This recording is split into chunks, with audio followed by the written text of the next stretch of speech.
Dans cette vidéo, je vais vous montrer étape par étape comment développer cette application dédiée aux opérations CRUD, c'est-à-dire les 4 opérations fondamentales de gestion des données: la création, la lecture, la mise à jour et la suppression.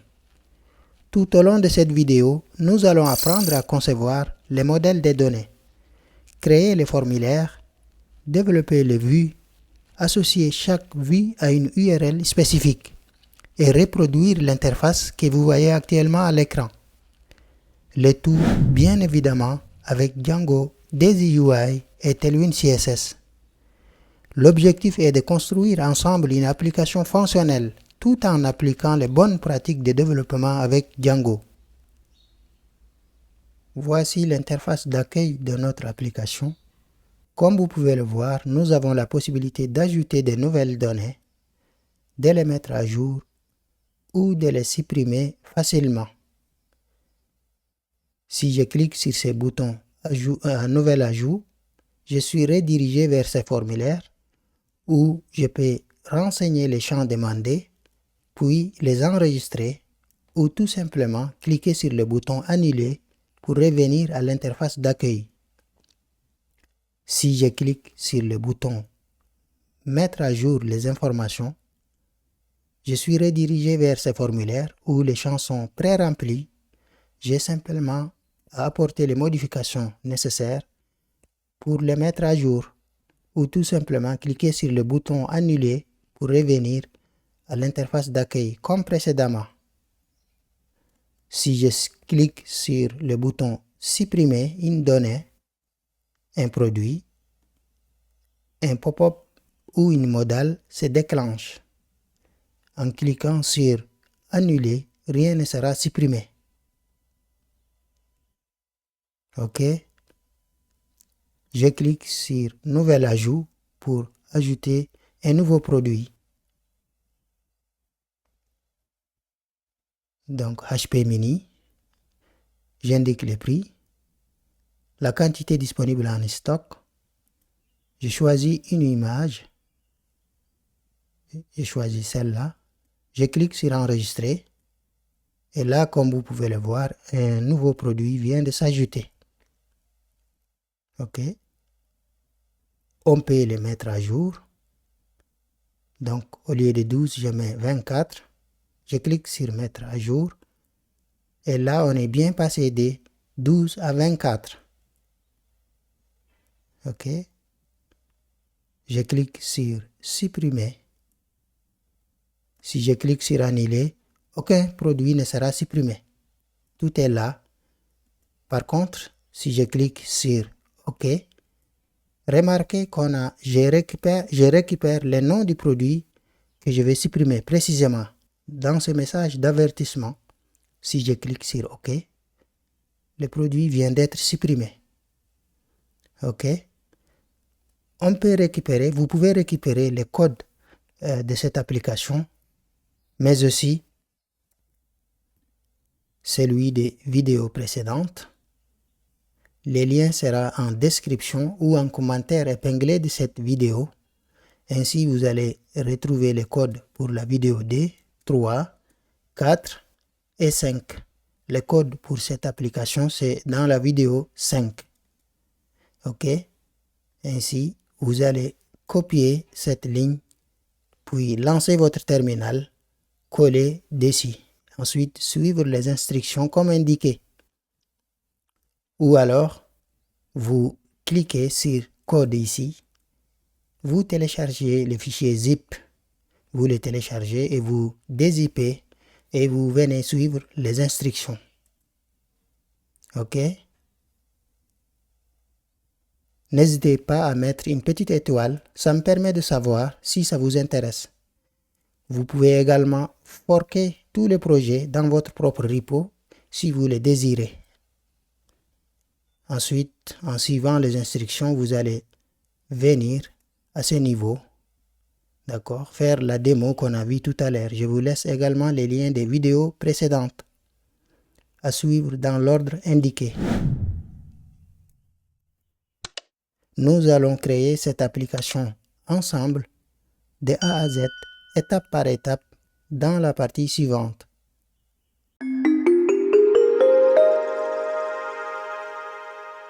Voici notre projet pour la dernière vidéo, la quatrième. Nous allons définir nos classes dans l'application MyApp.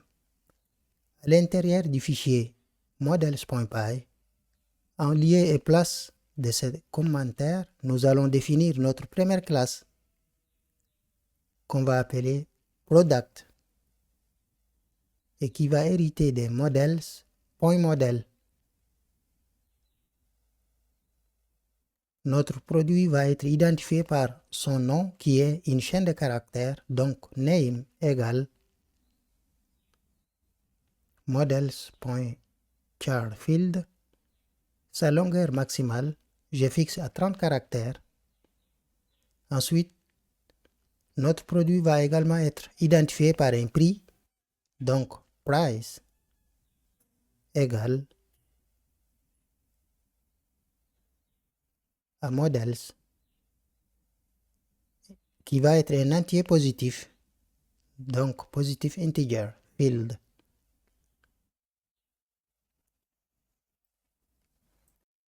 On peut également avoir la quantité du produit disponible en stock. Donc, stock égale à models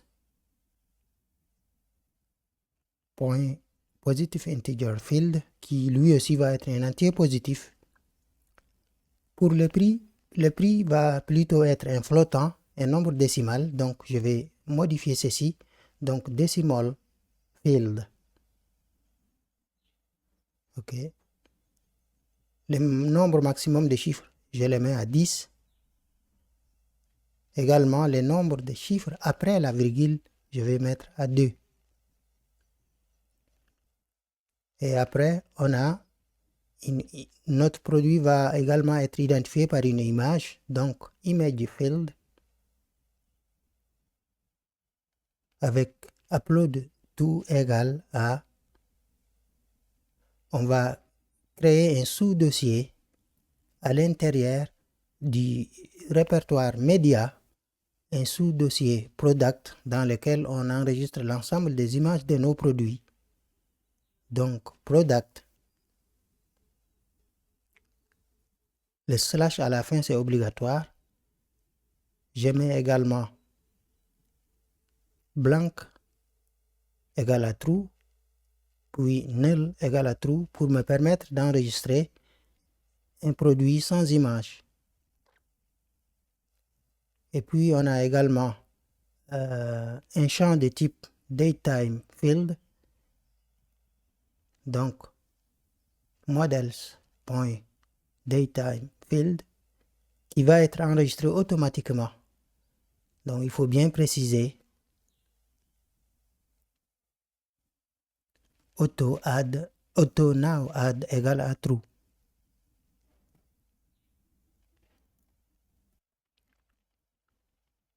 C'est tout pour les champs.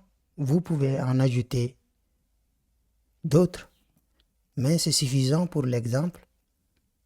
Je vais donc définir la méthode str qui fait partie des built-in méthodes qui va me permettre d'afficher les informations relatives à un produit dans la partie admin de mon application.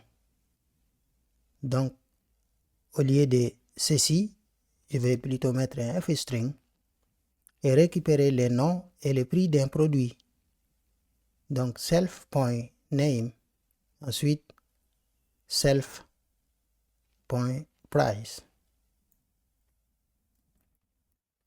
Nous allons maintenant ajouter les URL de notre application.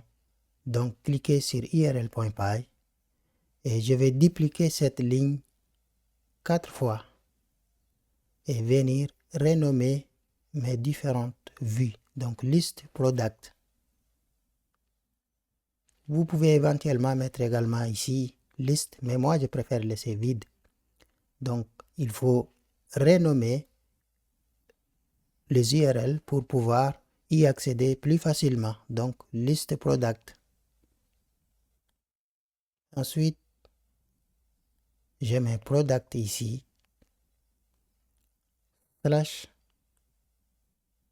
int id. L'id doit être un entier, tout simplement. Int d.id, ça signifie que ça doit être un entier. OK. Plutôt ici, je n'ai pas besoin d'ajouter. Pour ajouter un produit, je n'ai pas besoin de son id, donc je l'enlève. Donc je remplace par add, tout simplement. Pour la vue, je vais également nommer add product. Ensuite, add product. OK. Et ces méthodes, on n'a pas encore défini. Ces vues, on n'a pas encore défini, mais on va le faire dans quelques instants dans le fichier views.py. Donc ici également, c'est product. Cette fois-ci, j'ai besoin de l'id de l'élément à mettre à jour. Donc int id, ou plutôt int primary key. OK, slash. Donc ici, l'élément, il est question de rechercher l'élément par sa clé primaire. S'il existe dans notre base de données, ensuite modifier. OK, donc je mets update.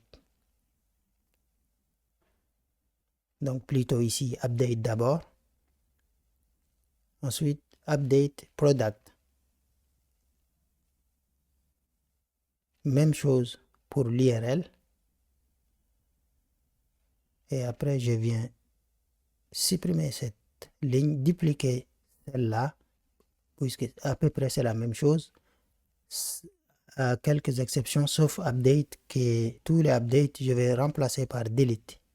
Tout simplement. Delete. Donc, l'élément à supprimer, on va le chercher par sa clé primaire. S'il existe dans notre base de données, on va le supprimer.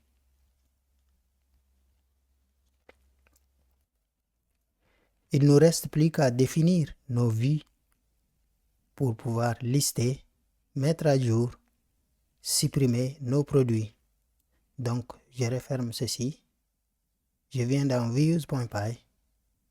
Avant de retourner ce template, on va rechercher les éléments à afficher dans la base de données. Pour cela, je renomme d'abord ma vue list product. OK. Ensuite, il faut importer les modèles de produits qu'on a créés tout à l'heure. Donc, models, import, product.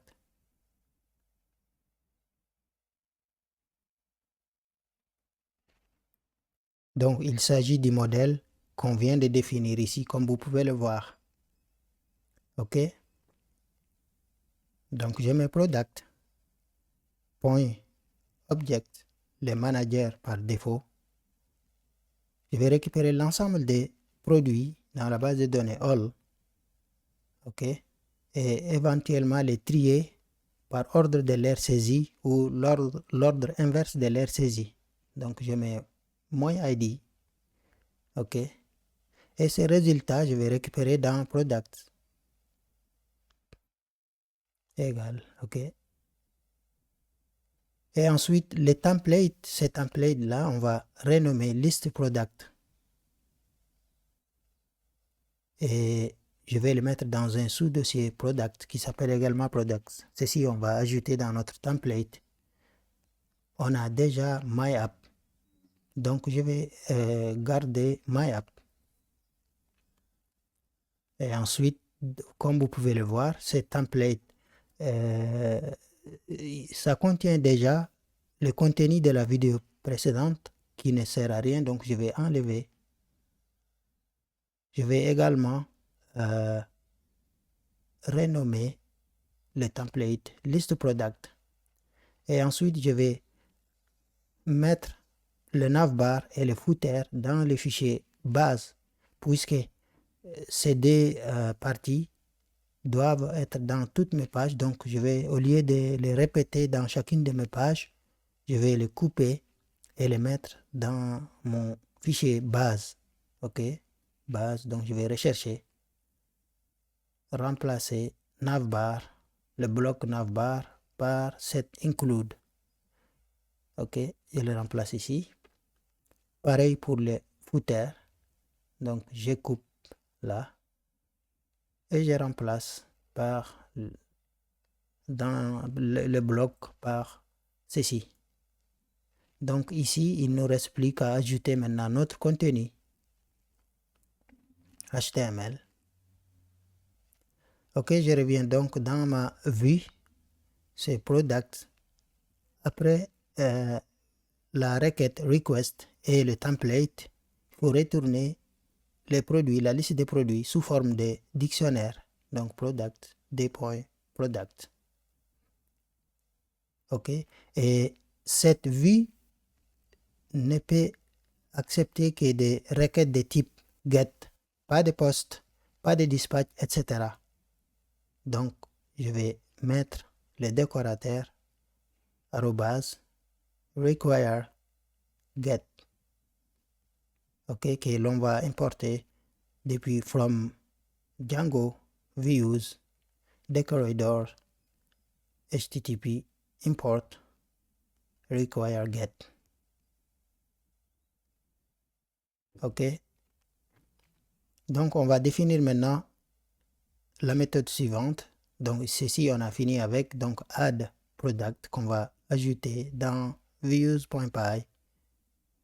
Donc pour cela j'ai besoin de créer un nouveau fichier, un formulaire, parce que j'ai besoin de valider un formulaire avec l'ensemble de ces champs. Au lieu de chercher à valider les informations champ par champ, Django permet de valider un formulaire en entier. Donc pour cela, je vais créer un formulaire que je vais appeler form.py. On va définir une nouvelle classe qu'on va appeler product form. Pour cela, on a besoin de la classe de l'objet que nous venons de créer. Donc models, import, product. On va également avoir besoin des formulaires de Django. Donc, from Django, import, form. Form tout simplement. Ok, donc notre classe va hériter des formes. Point model form de Django. Ok, on définit une classe meta. Donc classe meta qui va nous permettre de réutiliser les champs de nos produits qu'on a définis tout à l'heure dans models.py au lieu de répéter le code. Ok, donc modèle égale à notre product. Ok, ensuite, ce mécanisme va nous permettre de réutiliser les champs qu'on a définis ici au lieu de répéter le code. Ok, donc on va tout simplement mettre field égale à, sous forme de chaîne de caractères, double underscore all pour récupérer tous les champs qu'on a définis dans notre. Donc, c'est tout pour notre classe product form. Je viens donc ici, je ferme plutôt ceci. Donc, on va pouvoir réutiliser cette classe dans notre méthode, dans nos views. Ok, donc je reviens ici dans views. Ici, il nous reste à définir la vue add product. Ok, donc je reviens ici dans notre views, dans notre fichier views, donc je vais définir add product request. Ok, et if request égale à méthode égale à post égale à double égalité, attention. Si c'est une requête de type post, donc je vais avoir besoin d'importer notre classe, notre form. Ok, donc import product form. Ok, si c'est une requête de type post, dans ce cas, je vais mettre product form, récupérer les champs request, post. Ok, ensuite request files. Request files fait référence ici au champ image qu'on a défini dans notre modèle. OK? Et ensuite, je vais récupérer ces résultats dans une variable form. OK? Et si la forme est valide, OK, dans ce cas, je vais tout simplement enregistrer dans la base de données. C'est-à-dire, si on est en présence d'une requête de type POST et que le formulaire est valide, c'est-à-dire que tous les champs sont renseignés avec les valeurs attendues, dans ce cas, on l'enregistre dans la base de données. Ensuite, on redirige l'utilisateur vers la page de produits. Donc, je vais importer redirect ici. OK, redirect. Donc, ici, vers ici, cette URL, liste product. OK. Donc, je vais sortir de ces if. Donc, je suis dans le cas du premier if. Donc, else. Si c'est else, je vais mettre form égale à product. Form tout simplement. OK. Ensuite, je vais copier cette ligne et coller ici. Attention à l'indentation.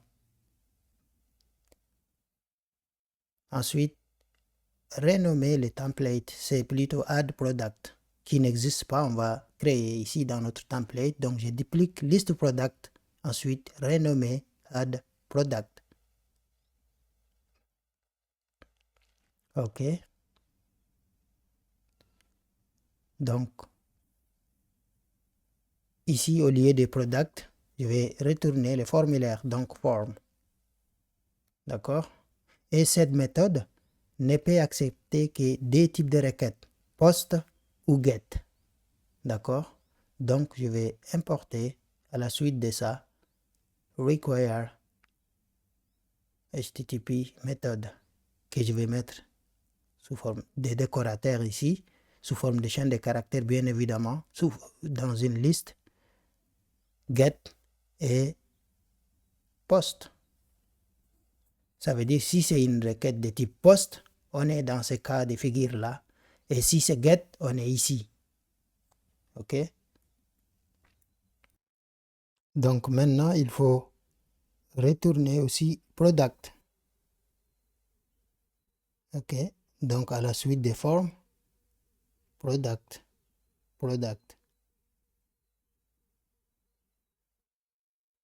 C'est tout normalement pour cette view.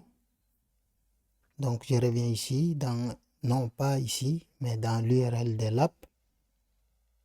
OK, il ne reste plus qu'à définir delete product. OK, donc je reviens ici. Donc define delete post request primary key. Je pense qu'on a bien appelé primary key. Voilà. Ça doit être identique. Ensuite, j'ai besoin de cette ligne de code. Get object.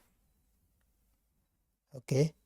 Et ceci, je vais récupérer dans une variable que je vais appeler product. Si le produit est trouvé, on va le supprimer. Product delete. D'accord?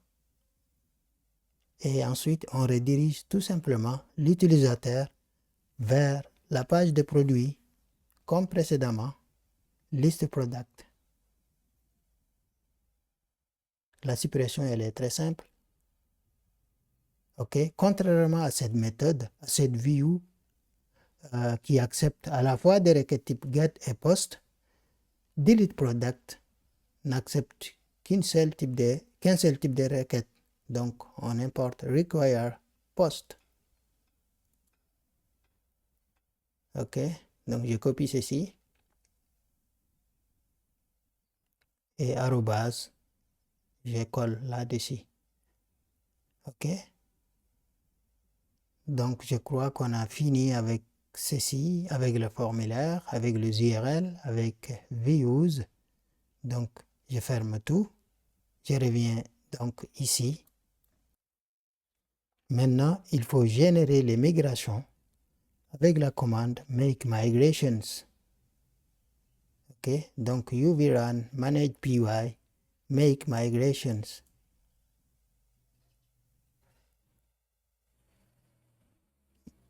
Il faut ajouter ce package Pillow puisqu'on traite des images dans notre modèle ici, comme vous pouvez le voir. Donc, ça nécessite l'installation de Pillow. Donc, je nettoie le terminal uvadd Pillow.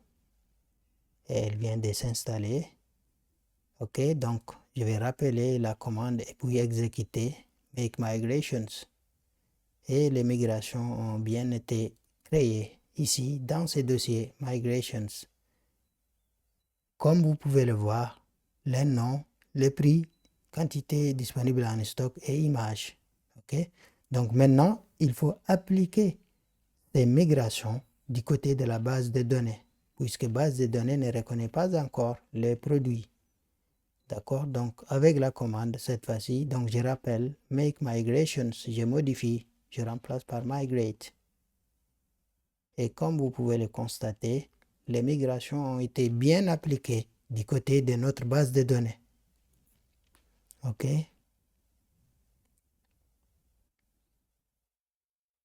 donc je vais aller dans le template.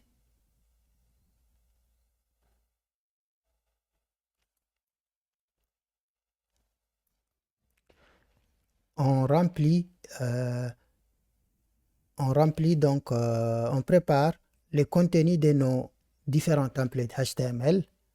Pour cela, on a besoin de DaisyUI. Donc, lancez votre terminal, tapez DaisyUI. On clique sur le petit menu. On découvre d'abord les différents composants. Donc, DaisyUI est une bibliothèque de composants construite au-dessus de Tailwind CSS.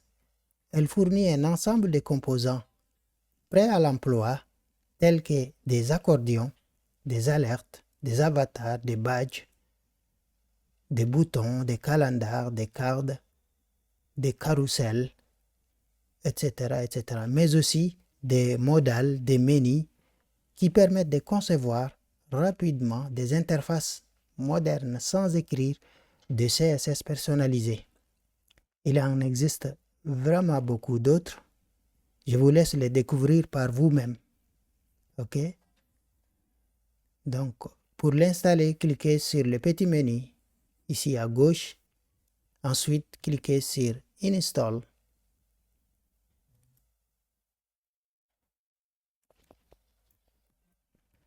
Et comme vous pouvez le voir, DaisyUI, vous pouvez l'utiliser avec Next, avec Vue, avec Next, avec React, mais aussi et surtout avec Django. OK? Et également avec HTMX. Donc, quel que soit votre stack, vous pouvez utiliser les composants de DaisyUI beaucoup plus facilement. Donc, je viens copier cette ligne pour l'installer, lancer le terminal, nettoyer, coder, puis entrer. OK, l'installation est terminée. Donc, je reviens copier également cette ligne et aller dans les fichiers statiques, dans les dossiers statiques, il est où? OK, source, input, et je vais coller juste après Tailwind CSS. OK, donc je viens chercher le fichier package. Je cherche une commande que j'avais mis ici dans la vidéo précédente. OK, je lance le terminal et ici je vais mettre npm run. J'exécute ceci. Donc comme vous pouvez le voir, DaisyUI fonctionne très très bien. Donc avec Tailwind CSS, bien évidemment, les fichiers minifiés viennent d'être générés automatiquement. OK, donc je reviens ici.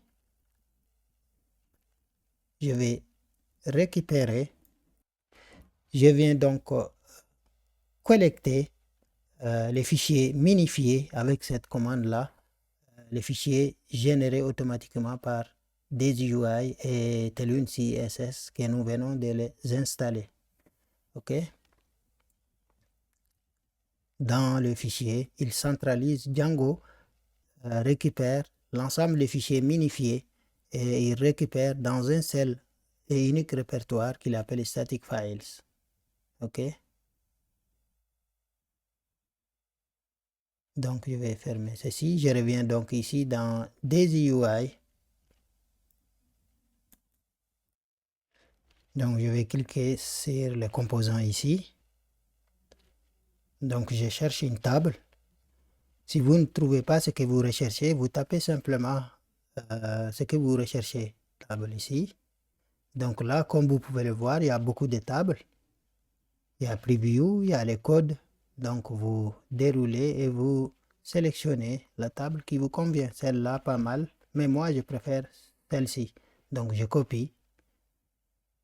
Je reviens ici. Je ferme tous les fichiers ouverts. Et je me rends dans Template, List Product. Je colle ici ma table.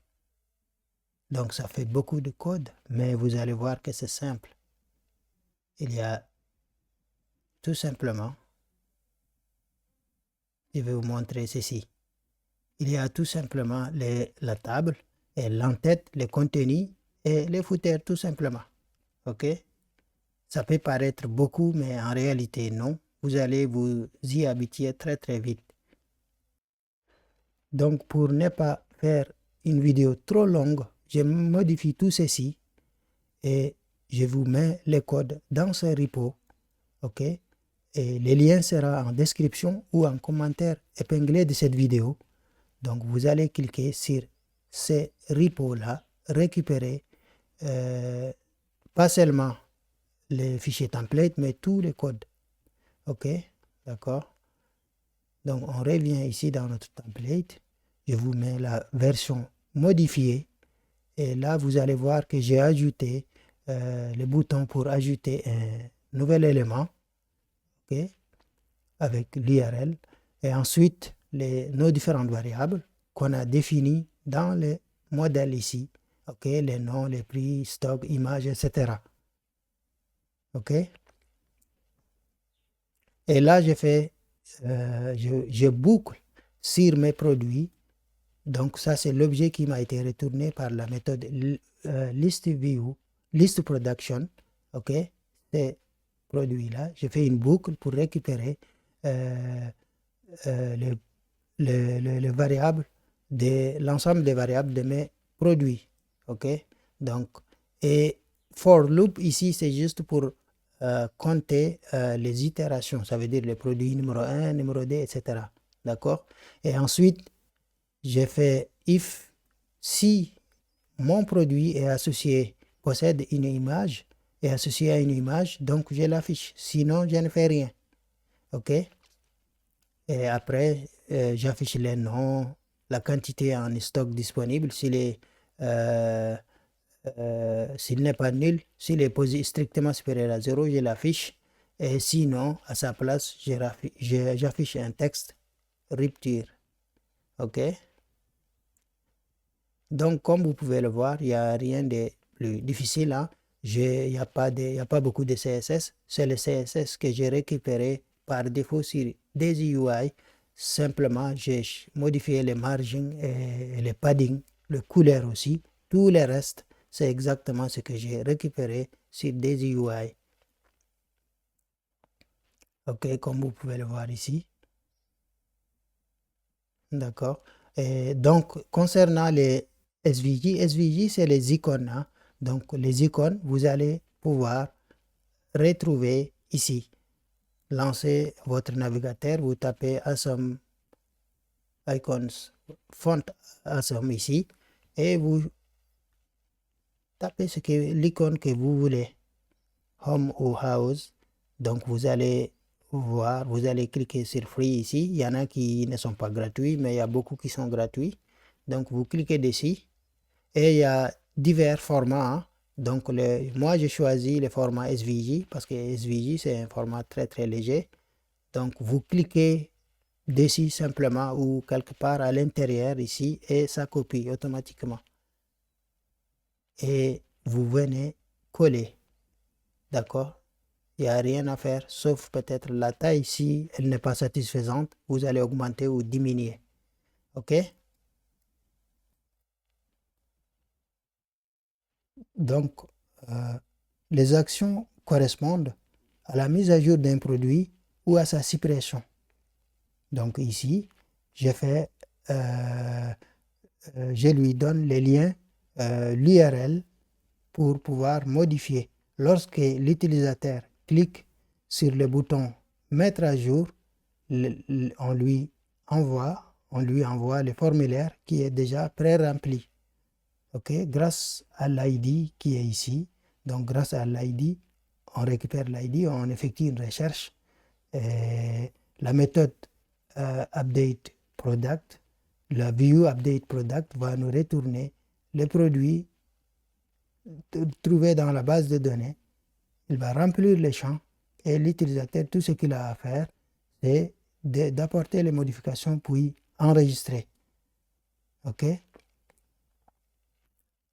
Et ensuite, par contre, la suppression, ce n'est pas un simple lien, mais plutôt c'est une requête de type post avec un formulaire. D'accord?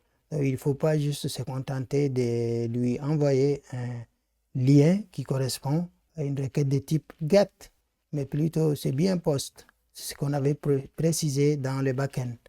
OK?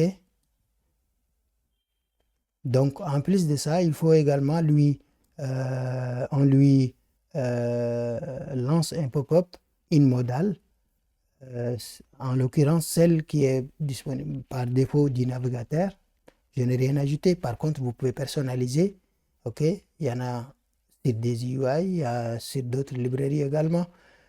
OK? Donc, voulez-vous vraiment supprimer ces produits? S'il clique sur oui, et le produit va être supprimé. OK?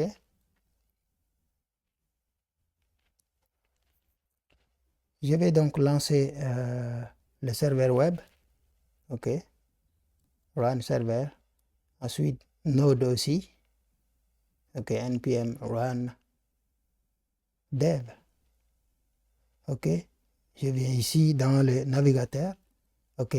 Localhost 127. Donc, vous allez voir, voici le rendu.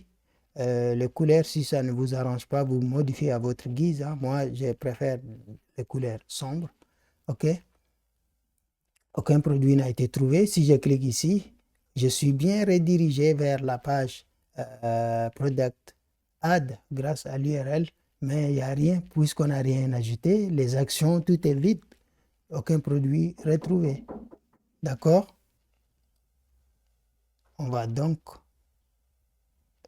je vais fermer ceci, venir dans notre template Add Product.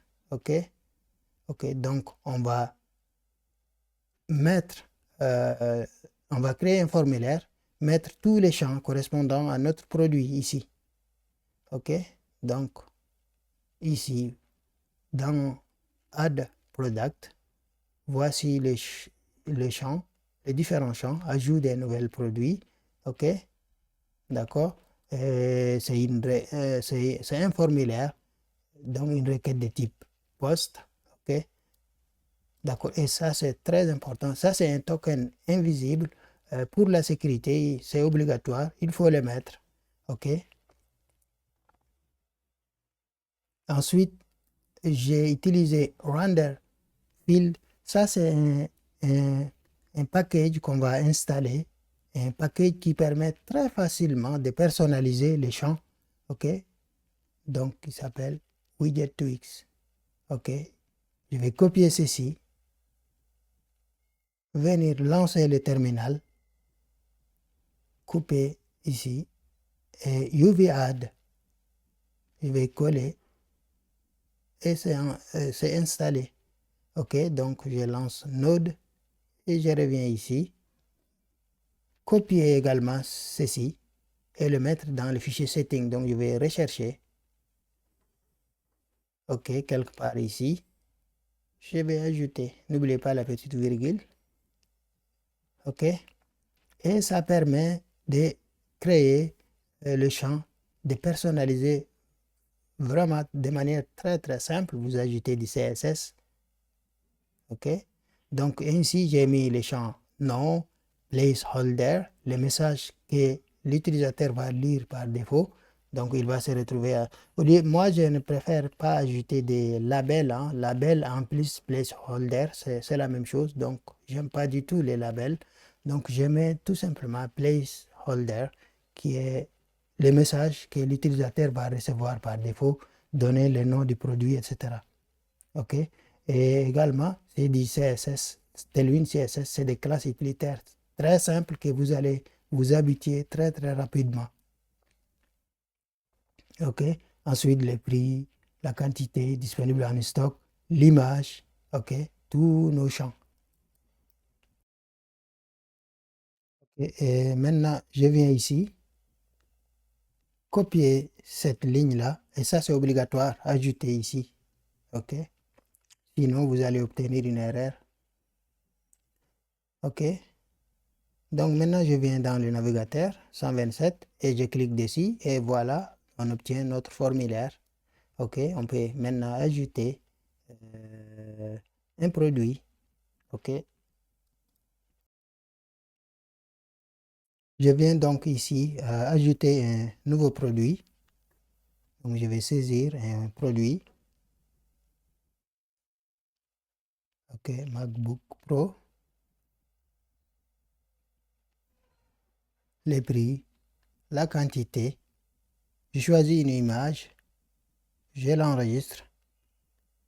Et là, vous allez voir que le produit est bien enregistré avec des jolies icônes dans notre colonne Actions. OK? Une icône pour la mise à jour et une autre pour la suppression. OK? Donc, si je clique ici pour la mise à jour, on est bien redirigé vers l'URL update. OK? Mais qu'on n'a pas encore rempli le template. D'accord? On n'a rien mis on n'a pas encore touché dans le template. OK?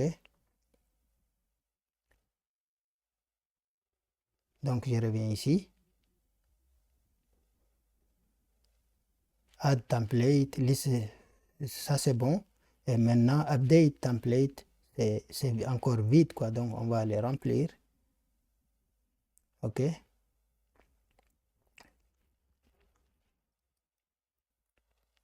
Donc, c'est pratiquement la même chose que add product.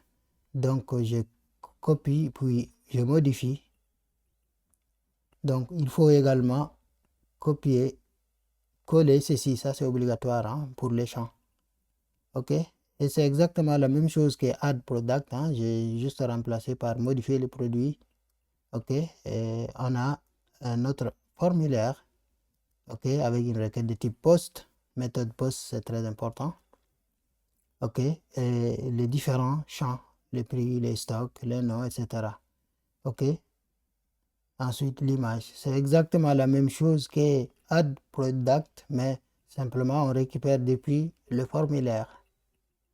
OK? Et là, l'utilisateur, une fois apporté les modifications, il peut mettre à jour les produits ou tout simplement cliquer sur le bouton annuler pour ne pas modifier les produits existants. OK?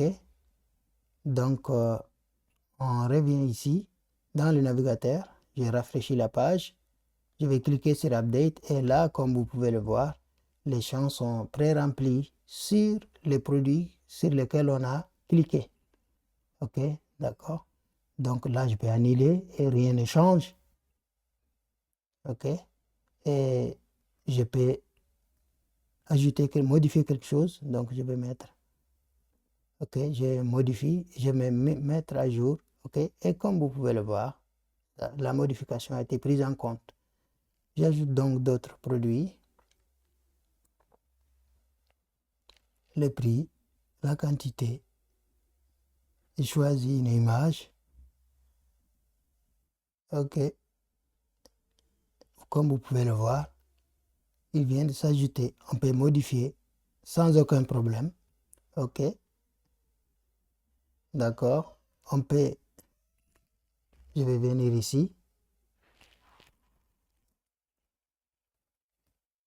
Tout est OK. Il nous reste à vérifier maintenant la suppression. OK. Le bouton qu'on a mis dans notre template list product, les boutons supprimer un produit. OK. Avec la méthode post, bien évidemment. On va tester. Et je vais quand même ajouter un autre produit d'abord. OK. Le prix, la quantité disponible en stock, l'image. OK. Et je vais supprimer. Lorsque je clique sur annuler, rien ne va être supprimé. OK. Il est toujours là. Je vais cliquer sur supprimer. Et il est parti. OK. Donc pour terminer, on va prendre un dernier exemple d'ajout.